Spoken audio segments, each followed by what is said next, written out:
L'Espagne remporte la Coupe du Monde 2026 face à l'Argentine de Léo Messi. 1-0 en prolongation. Et forcément, je suis dégoûté pour Messi. C'était sa dernière Coupe du Monde, normalement. Peut-être son dernier match avec l'Argentine. Mais forcément, il y a de la déception sur ce match côté argentin, côté fan de Messi. Et il y a surtout du respect pour l'équipe de l'Espagne. J'en perds mes mots. De l'Espagne. Du respect pour la jeunesse, pour la minimale, Koubarsi et tout, De La Fuente. Franchement, ils ont fait le match qu'il fallait. Ils ont gardé la balle, ils ont asphyxié les Argentins. Ils n'ont même pas laissé jouer, pas de tir jusqu'en prolongation pour l'Argentine. Je pense que euh, un scénario qui aurait bénéficié à l'Argentine, c'est d'encaisser un but tôt dans le match. Parce qu'on a vu que lorsque l'Espagne a marqué, eh ben, elle a changé son style de jeu, elle a plus laissé la balle à l'Argentine. Et c'est à ce moment-là que l'Argentine est devenue plus dangereuse. Donc, ça n'a pas aidé le fait qu'il y a eu 0-0. On l'a vu dans les autres matchs de l'Argentine, c'est lorsqu'ils sont menés 1-0 qu'ils augmentent en intensité, ils augmentent en hargne, en motivation. Et le fait que ça a resté 0-0, eh ben, ils ont, ils ont même pas pu toucher la balle parce que l'Espagne avait toujours la balle, l'Espagne était toujours au pressing. On a très très peu vu Messi sur ce match, sur cette finale, parce que justement l'Argentine n'avait pas la balle. Et Messi va pas faire de pressing, Messi va pas aller la chercher par lui-même. Donc si l'Argentine n'a pas la balle, et ben Messi ne l'a pas. Et donc c'est pour ça qu'on n'a pas vu un grand Messi aujourd'hui, c'est parce que juste tout simplement l'Argentine était trop trop inférieure à l'Espagne. Sauf lorsque l'Espagne a marqué, ça a réveillé les Argentins, puis ça a changé la physionomie du match. L'Espagne a voulu défendre et ils sont très forts aussi en défense. C'est pour ça que c'est totalement mérité. Ils savent jouer des deux manières, autant offensivement que défensivement. Même je les trouve trop gentils. Trop gentils sur cette finale-là. Il y a beaucoup d'occasions où ils auraient pu beaucoup mieux faire. Beaucoup de tirs sur. Après, c'est vrai que Dibu Martinez, il fait un excellent match. Pour moi, c'est le meilleur côté argentin. Et c'est ça qui craint, c'est lorsque ton gardien est le meilleur joueur de ton équipe.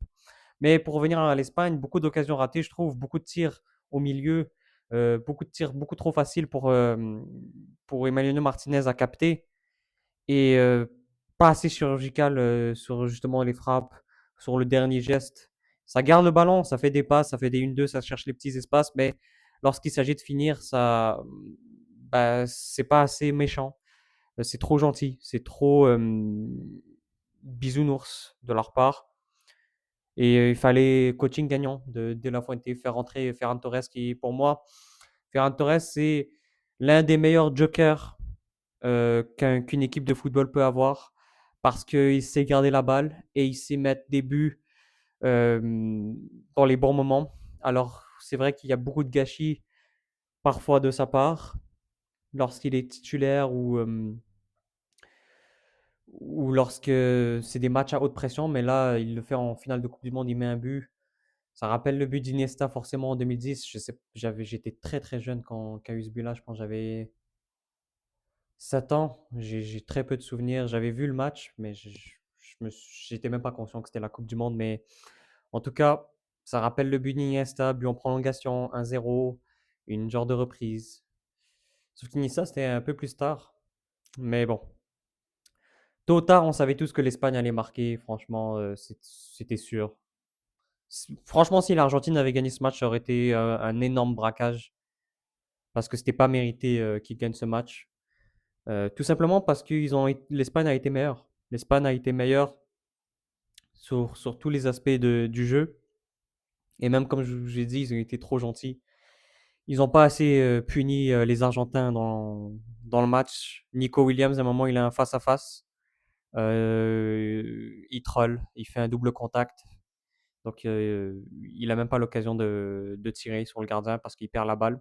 Même à un autre moment, avant le 1-0, il aurait pu, Nicolas Williams, passer la balle à Lamine Yamal qui était seul à gauche. Je ne sais pas si vous vous rappelez de l'action et il la joue solo. Donc je suis un peu déçu de son entrée, même si il dynamite un peu le jeu offensif lorsqu'il rentre. Sinon, Koubarsi, très gros match. Très très gros match. Il mérite entièrement sa récompense du meilleur jeune joueur. Et moi, j'étais curieux de savoir s'il allait trembler face au gros. Il n'a pas tremblé face à la France. Et il a été sérieux face à la Belgique et au Portugal. Et là, il a montré du sérieux face à l'Argentine. Mais en même temps, ça a été assez tranquille pour la défense espagnole, sauf en fin de deuxième mi-temps de prolongation. Ça a été très relax pour les Espagnols. Donc, ils n'ont pas été beaucoup sollicités, si on peut dire ça. Mais euh, c'est vrai que à chaque poste de l'Espagne, c'est c'est très, euh, c'est très juste techniquement. Il n'y a pas de, il y a pas un joueur qui est, non performant. Ils sont tous justes dans leur passe. Chacun sait quoi faire. Donc, honnêtement, c'est l'équipe qui mérite de gagner parce que c'est l'équipe la plus collective. Et lorsqu'Mbappé dit que le football a changé, il ne mentait pas.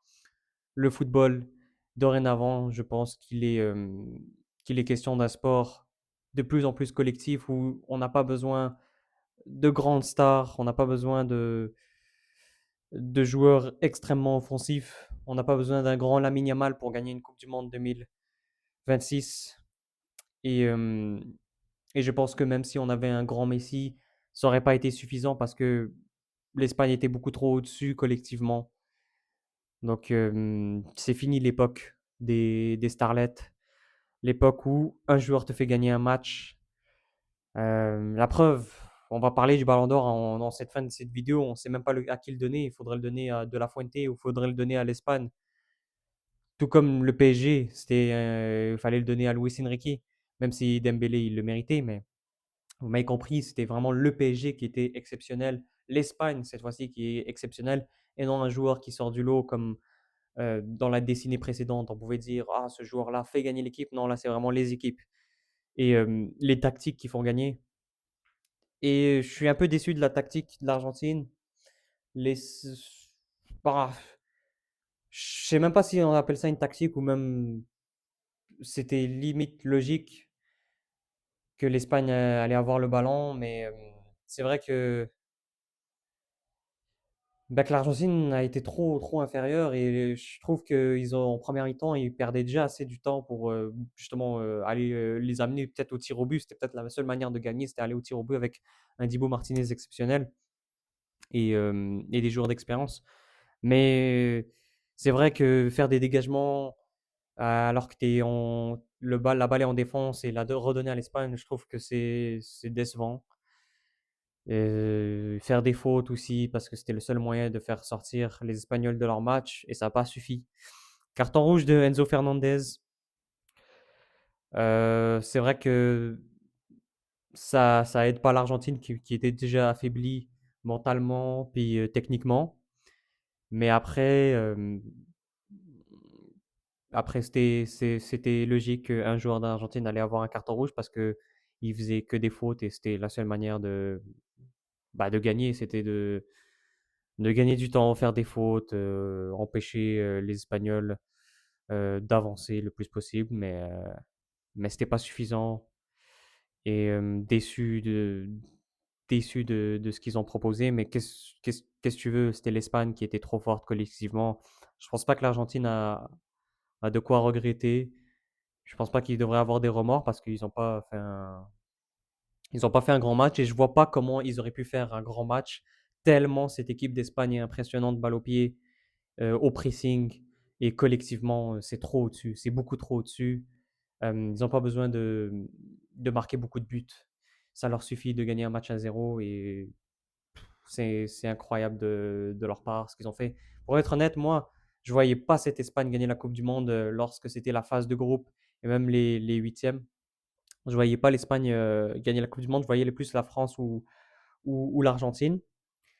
Mais c'est vrai qu'ils sont montés très vite en puissance euh, très très vite en puissance au cours de la compétition. Et peut-être que le match du Cap-Vert les a réveillés. C'est un peu comme l'Argentine en 2022 lorsqu'ils perdent 2-1 face à l'Arabie Saoudite. C'était un élément déclencheur. Peut-être le match au Cap-Vert a réveillé, mais c'est vrai qu'ils n'étaient pas tant impressionnants que ça dans la phase de groupe. Ils étaient très tranquilles. Genre, j'avais vu le match face à l'Uruguay, ils m'impressionnaient pas du tout. Mais c'est vrai qu'à partir de la Belgique, Portugal, Belgique, ça a commencé un peu à être impressionnant et le match contre la France, pour moi, a défini cette équipe d'Espagne comme favorite à la compétition, pour être honnête avec vous. Sur cette finale, je voyais plus l'Espagne la gagner et je pense que tout le monde pensait ça. Euh,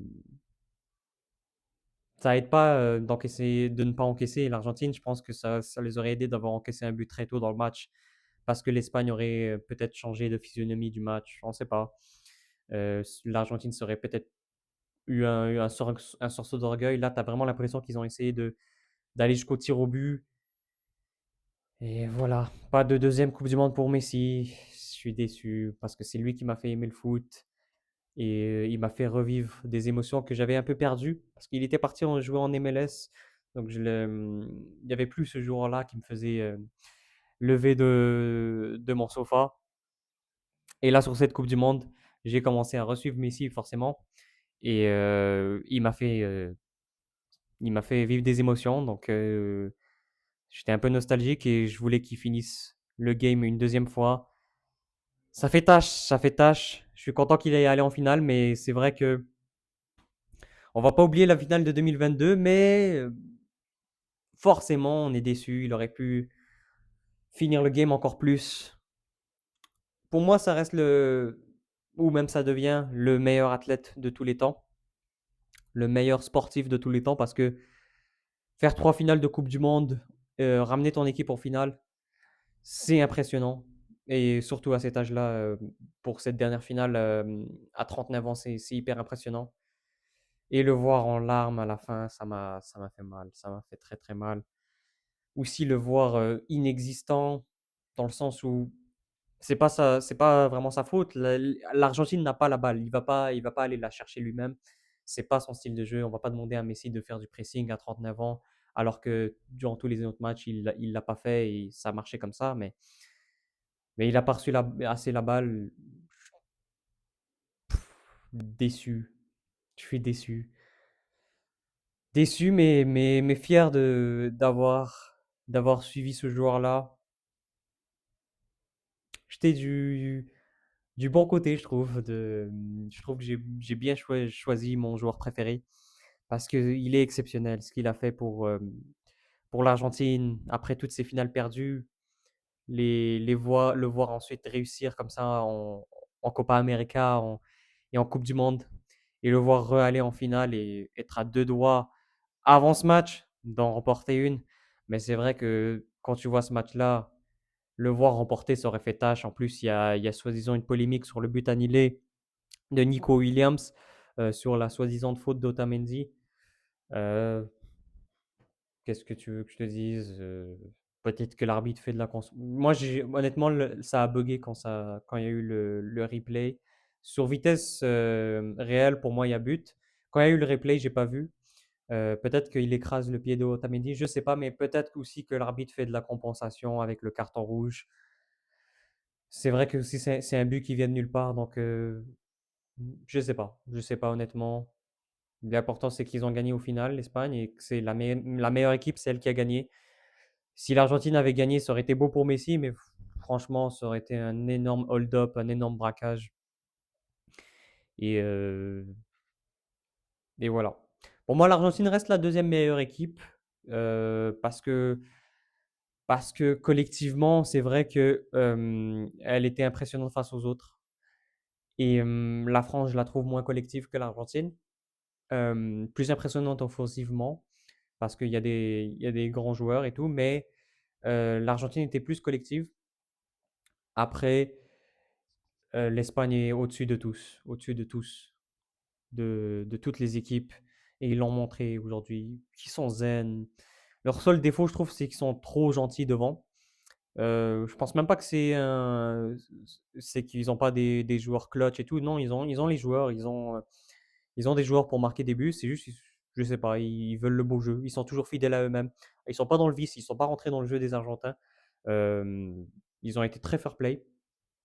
Puis ils ont pas joué le vice. Ils ont essayé de montrer qu'ils allaient gagner par le football et ils l'ont fait. Donc ça, c'est toujours respectable quand tu ne t'adaptes pas à l'autre adversaire. Tu restes fidèle à toi-même, un peu comme le Barça. Ça joue bien, mais ça perd. Ça joue mal. Ça joue bien, mais ça perd, ça joue bien ou ça g et ça gagne. Et hem et voilà. Donc l'Espagne remporte leur deuxième coupe du monde. Maintenant, partie Ballon d'or, pour moi, Messi, a encore des chances de le gagner, mais sont très minces.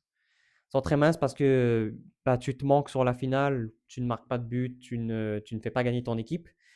Donc, pour moi, il aura marqué, cette coupe du monde. Il aura marqué les esprits des gens. Il a gagné une MLS, mais bon, oubliez tout ce qui a été fait en club honnêtement pour le ballon d'or parce que cette coupe du monde va beaucoup trop compter. On l'a vu, c'est toujours dans les années de coupe du monde, c'est toujours un joueur de coupe du monde qui gagne. Modric en 2018, en 2022 Messi, alors que, il n'est pas, flamboyant en club. Donc là, ça va être forcément un joueur de coupe du monde. Si c'est pas Messi, pour moi, ça sera Rodri parce qu'il gagne le meilleur joueur de cette compétition et pour moi, c'était vraiment le meilleur joueur de cette compétition-là. Contrairement à l'Euro où pour moi, c'était pas le meilleur, mais c'était un des meilleurs. Mais là, pour moi, il y a pas débat. C'était le joueur le plus important de la compétition. Avec Messi, mais forcément, on va retenir la finale, on va retenir le vainqueur. Donc, pour moi, Rodri a plus de chances de remporter le Ballon d'Or que Messi. Après, pourquoi je dis que Messi a des chances minces de le gagner, c'est peut-être parce que l'Espagne va se diviser en vote. Rodri, Lamine Yamal, ça va se diviser. Mais pour moi, Lamine Yamal ne devrait pas le gagner devant Rodri parce que bah, sur cette Coupe du Monde, ça a été plus un joueur de collectif. Ça n'a pas été, ça a pas été un joueur qui marquait beaucoup de buts, qui faisait beaucoup de passes décisives. Mais il a été très bon. Pour moi, Lamine Yamal a été très bon et pour moi, il aurait pris le ballon d'or s'il aurait marqué le coup franc à la dernière minute du match avant les prolongations. Mais heureusement que Martinez était très fort. Bah, heureusement, ça a servi à rien parce que l'Argentine ne gagne pas. Mais pour moi, Emiliano Martinez enlève le ballon d'or à Lamine Yamal sur ce coup franc-là parce que croyez-moi que si Lamine Yamal avait marqué ce coup franc avec tout le storytelling, avec l'âge qu'il a, croyez-moi que c'était ballon d'or assuré, assuré de chez assuré. Mais là, c'est vrai qu'avec le fait qu'il n'a pas marqué, avec le fait que bah, c'est vrai qu'il perd beaucoup de ballons, il se fait bouger. Honnêtement, il se fait beaucoup bouger. Il se plaint beaucoup à l'arbitre. Parfois, c'est des vraies fautes, mais parfois, c'est pas nécessairement des fautes. Donc, c'est vrai que je trouve qu'il n'a pas encore ce truc pour gagner le ballon d'or, mais il s'y approche et force- forcément, gros, gros, gros respect à ce qu'il fait à cet âge-là. C'est très impressionnant pour moi. Il est assuré dans le top 3 à ballon d'or. Peut-être qu'il va le gagner. Ça serait mérité parce que l'Espagne gagne la Coupe du Monde et pour moi, on devrait donner le ballon d'or à l'Espagne. Mais ça serait pas étonnant si Rodri le gagne parce que c'est le capitaine, c'est le joueur qui sort du lot sur cette Coupe du Monde côté Espagne et, euh, et il l'a déjà gagné, donc ça rajoute aussi des points, le fait d'avoir déjà gagné pour sa carrière, etc. Messi a encore des chances, mais pour moi, ils sont amoindris, ils sont derrière Rodri et Lamine Yamal. À voir si ça va se diviser les votes. Mais Messi a fini le jeu, il a déjà fini le jeu en 2022. Ça aurait été beau, ça aurait été la cerise sur le gâteau s'il aurait gagné en 2026. Après, qu'est-ce que tu veux que je te dise? C'était plus fort que lui. Place à la nouvelle génération. Comme je vous ai dit, on ne gagne plus ce sport-là avec des étincelles d'un seul joueur. Ça peut marcher par-ci par-là, mais grosso modo, en général, maintenant, il faut une équipe entière qui se donne à fond, qui travaille. Et aussi, il faut un gardien de béton. Je suis désolé, mais si Emiliano Martinez n'est pas là, peut-être que le score était plus gros. Emiliano Martinez a vraiment tenu l'Argentine en vie. Et côté Espagne, Unai Simon n'a pas eu grand-chose à faire, mais c'est vrai que sur cette Coupe du Monde-là, il mérite entièrement son trophée de meilleur gardien parce que déjà, ils encaissent un seul but, l'Espagne, mais aussi il est dans le vice, il est dans le gardien. Tu as l'impression il a beaucoup, beaucoup d'expérience alors que bah, c'est vrai qu'il a beaucoup d'expérience, mais il est encore jeune. Il est encore jeune.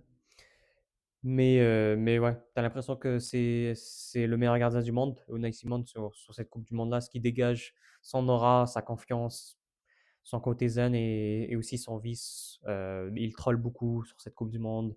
C'est un peu comme Emiliano Martinez en 2022, ce qu'a proposé Unai Simon. Et, euh, et franchement, c'est mérité. C'est mérité.